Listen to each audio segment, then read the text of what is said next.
And you've just heard They Don't Put Any Money in Your Pocket, Son, the latest single from Stephen McLaren, which is out on November the 12th. And I'm delighted to be joined by Stephen now. Hello, Stephen. Good to see you. Hi there. Hi there. It's great to see you as well. Great to speak to you and good to see your face.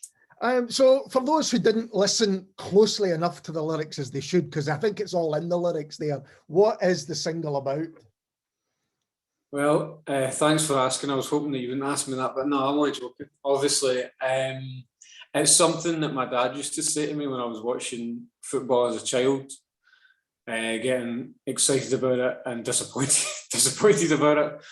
And he'd say to me, "Don't worry, son, they don't put any money in your pocket." And it's one of these things that I actually spoke to him recently about this, and he said he doesn't even remember saying that, you know. But I remember him saying it, and I thought it was something that sticks in your head. You know, like what are you talking about? You know, it's not something that you get as an 8-year-old boy watching your football team, watching Scotland, and then getting disappointed about it, and then he say something like that to you. I don't really know what he's going on about. But then it sort of sticks in your head, and you start to internalize it over your life, and it takes on a meaning that he probably didn't bargain for. Certainly, you know, and it started to take on a bigger meaning in my head. Like, don't ever rely on anybody because they'll only let you down. That kind of thing, you know, like really, it's quite a profound thing to say if you conceptualize it, if you start analysing it, it can become quite a profound thing. Yeah, because I kind of took from that, you know, outside of your nearest and dearest or whatever, don't invest too much in the people because they might let you down, and you know they're not paying your wages, kind of thing. Yeah, it's a innocent remark. Like, don't be relying on false gods.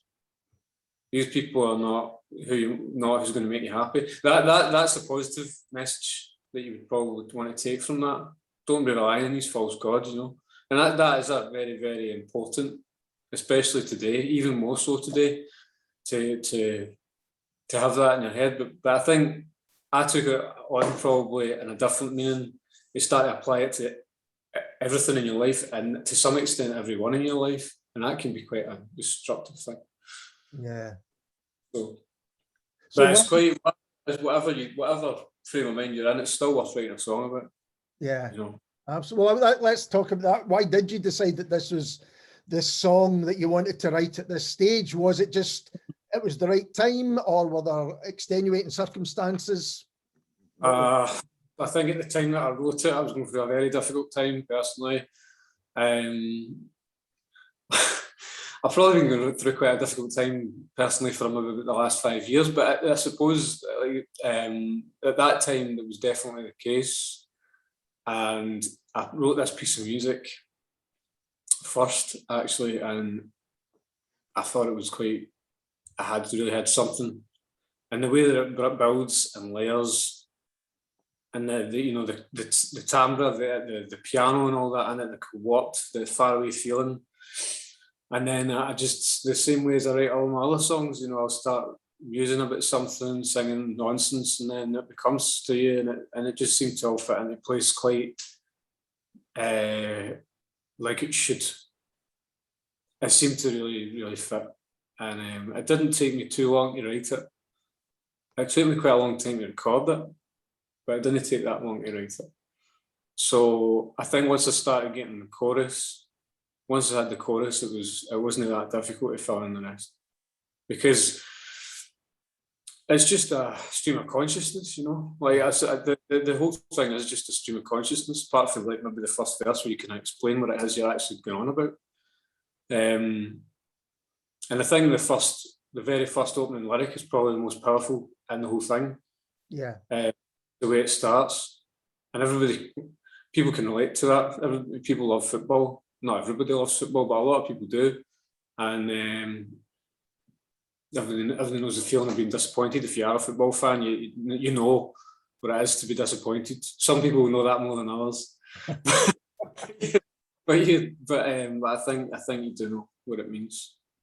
And as a child, to feel that you already know that this is going to be a tall order, as a child, to have your dreams already fading as an 8-year-old, that's quite depressing. That's quite depressing. So I suppose it's worth writing about. I think there's a cultural.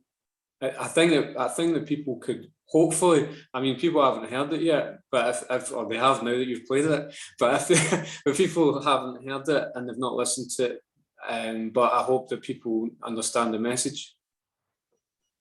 And I mean, I think it is something that whether people followed football or other sports or whatever, there's a point in your young life where things haven't turned out the way, you do get that sense of disappointment, or that first inkling that life is not going to be as straightforward as you maybe thought when you were younger. Or as glorious, or, I think so. So that becomes, or as optimistic. Yeah, I think you're getting at the right thing. Yeah. So let's talk about the music itself, because I think you've maybe got to that stage where people hear a song, they can say that's a Stephen McLaren song. There's a sound, you've got the piano, you've got as you say, the layers, the kind of vocals. Is that something that you have now think, yeah, this is my style, or, it just so happens that the last few songs have been that way? No, I think you're right. I think I know what I'm putting out there. Now I know what I like to listen to. I try to. I only write. I'm not particularly prolific considering how long I've been doing this, and I would only record or finish something that I was genuinely excited by myself. If it stimulated me, that's always my rule. If it doesn't grab me, there's no point. Some people say go big or go home. It's a similar thing. I'm not interested in finishing anything that I'm not kind of bowled over by myself when I'm singing it myself. And not everybody will agree with that reaction, but enough people do. I think people are by and large going to be the same. If I like it, other people will like it. Not everybody will like it, but there will be other people that will like it. So I think that's worth doing. I would never sing something that I didn't really believe was really good myself first. So in terms of like the sound of it, that is what I like to listen to. There's a lot of reverb and things that I like to listen to. There's sort of like bringing together the dreamy aspect, ethereal, with real things that are real feelings or actual real things that happen physically. And I think that's my style now. Yes, I think that I've got something there that's different. I hope. I would say so. And it's ahead of an album, isn't it? So it's the album does that have themes and sounds which run through it, The album, yes, it's you can tell that every song, when you hear it, you can tell it's me. Yeah. There's a theme, a sonic theme running through it. They're not all like they don't put any money in your pocket. That's probably the most somber of the tracks. Some of them are quite dancey. There's obviously the ones that have been put out this year already. Put Me in a Television. That's probably the most comedic tune in it, that one. But most of them is just like Stephen McLaren, stuff. I feel that it's a definite. I was listening to the last album the other day. I hadn't listened to it for a long time, maybe a couple of years. And I'm proud of the last album, but this is a lot better. I feel that. I'm quite happy to say that. That is definitely a lot better. So. And what I would also want people to realise is that the songs really work live as well. You know, I've seen you live a few times now, and the strength of them really comes across live. Is a live event something that you're back out doing again, or maybe looking forward to doing? I'd love to do something, a full live set soon. I was supposed to be doing one soon, but it kind of fell through. And I think it's just that I want to do it, but I'm not willing to set anything up. I think I've got a bit of anxiety about doing that. Sure. I'm definitely willing to. If somebody wants to contact me, I'd be very willing to hear what they have to say. I'd be very keen to play, yeah. But I'm probably looking into next year now. I think that's smart. People might be a bit less anxious about going out then, and I would want to play to something closer to what I was used to before. Sure. So that you're saying it's right. You're right. It does work live, but the gigs that you've been to, they've been busy gigs, you know. So that's part of it. You know, you're playing it. If you feed off the energy of the people that are watching you, and if it's a raucous night, then yeah, that's that's what I would like to play to again. I hope that will be a possibility in the new year. Maybe not straight away, but maybe more towards the release of the album itself.